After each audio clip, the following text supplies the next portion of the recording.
A versão V4 da calculadora é a versão que é verdadeiramente orientada pelos objetos. Isto porquê? Porque no caso do botão, o que nós fazíamos nas outras versões era detectar qual o botão através do texto do botão e utilizar um switch. Ou seja, se o comando do botão era de um determinado tipo, que nós identificávamos pelo texto, fazíamos algo, fazíamos uma coisa. Se fosse outro, fazíamos outra coisa diferente. Por exemplo, olhando aqui para a versão V3.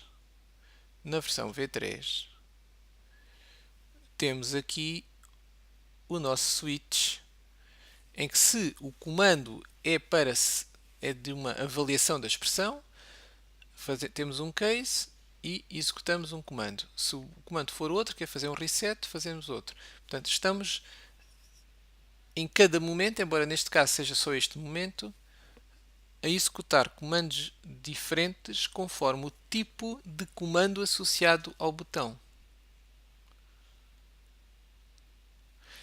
Isto poderia ser um problema, porque num programa orientado para objetos, ou num programa de maior dimensão, poderia ser um problema porque este tipo de switch poderia aparecer várias vezes ao longo do programa. À medida que o programa fosse crescendo, poderíamos começar a ter que precisar desta lógica várias vezes. Ou seja, tínhamos que andar a verificar qual o tipo de objeto e, conforme o tipo de objeto, fazer coisas diferentes. Ora, mas se aqui fazemos coisas diferentes, por que não colocar essas coisas diferentes em classes diferentes? Porque o que aqui está em causa é que os botões até podemos considerar que os botões são todos idênticos, porque são botões, são objetos gráficos, fazem parte da interface, são todos eles variações são todos eles JButtons, são todos graficamente idênticos, mas o que eles fazem já não é idêntico. Portanto, podemos pensar de uma forma mais orientada a objetos, considerando que cada botão, embora graficamente semelhante aos outros, embora com textos diferentes que o identificam, não é? Mas graficamente são botões idênticos, eles têm operações associadas ou comandos que queremos que sejam feitos diferentes. Embora um conjunto grande deles faça a mesma coisa, no sentido que serve apenas para escrever, é o caso de todos os números e todos os operadores fundamentais que lá estão, mais os parênteses, mais o ponto que serve de vírgula. Todos esses correspondem a executar o comando append text, mas o botão backspace corresponde a outro comando, que é o delete char, o comando de C, ou o botão C, corresponde ao comando reset, e o botão igual corresponde ao botão eval. Então, se cada botão soubesse logo qual o comando que deve executar, ou seja, que deve em rigor pedir ao modelo para ser executado, já não precisávamos deste switch, porque cada botão teria o conhecimento daquilo que tem de fazer. Este tipo de switch tem um problema que separa aquilo que deveria estar no botão, porque, por exemplo, o botão que tem o igual deveria ele próprio saber que é para fazer o pedido de execução do método eval do modelo, mas não sabe.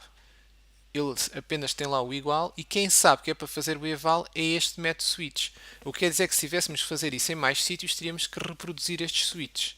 E quando quiséssemos acrescentar um botão que fizesse um outro comando, tínhamos que ir a todos esses switches e acrescentar mais casos. Quando seria muito mais arrumado, com muito melhor encapsulamento, pensar que o comando estivesse dentro do botão, de alguma forma. Esse novo botão sabia qual o comando. Então, quando fosse premido qualquer botão, seria executado o comando que está nesse botão. Não precisamos de estar a verificar e no fundo, a colocar aqui comandos que deveriam ser do próprio botão separados da classe botão. É uma solução neste sentido que está implementada na versão V4. Se formos agora aqui ao Calculator GUI, vemos que a forma de tratar os eventos do botão mudou muito. A classe ButtonLister agora só tem duas linhas. Ou, na verdade, o método ActionPerform só tem duas linhas. E já não é para ir buscar o texto. Vamos buscar o próprio botão. Portanto, ficamos a saber qual o botão que foi premido, porque todos eles estão a utilizar este mesmo método. Porque todos podem utilizar o mesmo método, não foi necessário criar mais. Não foi necessário criar métodos diferentes para cada botão. Mas então no método vemos qual foi o botão, que fazemos isto através deste action event, este parâmetro que é recebido, fazemos o get source, sabemos que tem que ser um calc button, que é o nosso botão, já vamos ver porquê, e pedimos ao botão qual o comando que ele lá tem associado e pedimos para ser executado esse comando. Desta forma já não temos o tal switch. O botão, de alguma forma, tem lá dentro o comando que deve ser executado.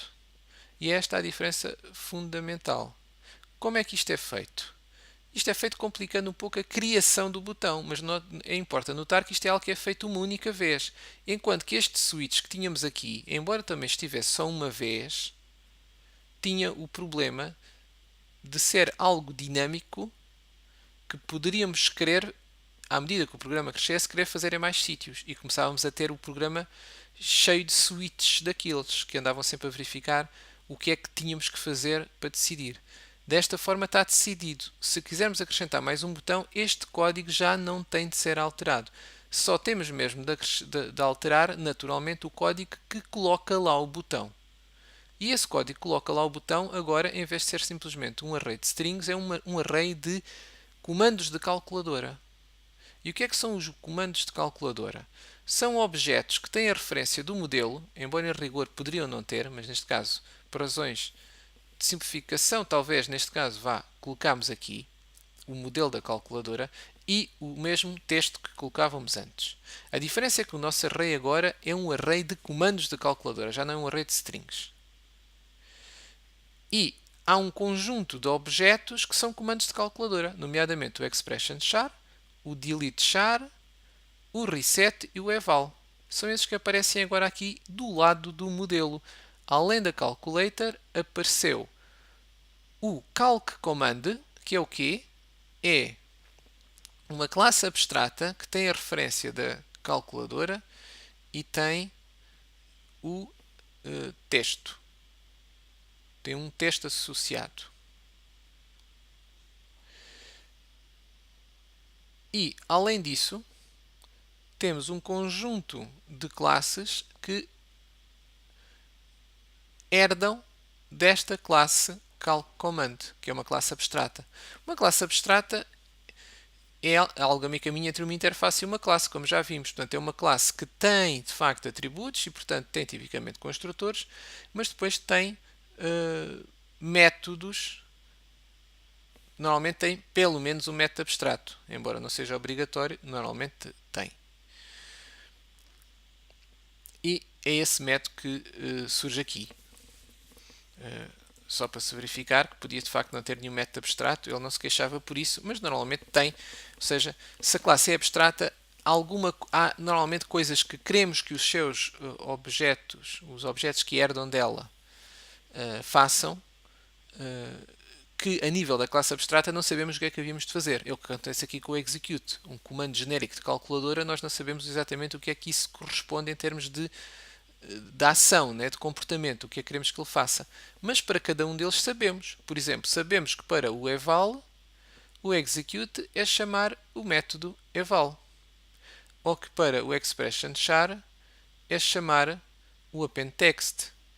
Ou que para o reset é chamar o reset. E importa notar que como estas classes ficam extremamente simples. Basicamente tem um construtor que chama o construtor da calcCommand e depois tem o execute de uma linha que executa o tal comando que antes tínhamos no switch. Isto que permite que nós aqui no calculator GUI possamos depois ter esta action perform de uma linha, porque podemos pedir ao nosso botão, diz-me lá qual o comando e podemos pedir então para executar o comando.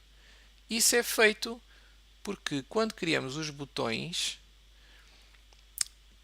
Já não criamos JButtons, criamos um Calc Button, que é um botão quase igual a um JButton, com a única diferença que tem um comando lá dentro. Então criamos um Calc Button, guardamos o comando, que é para podermos ir buscá-lo quando fizer falta, através do getCommand, e, mais uma vez, é isso que estamos aqui a fazer. O nosso botão tem lá o comando dentro.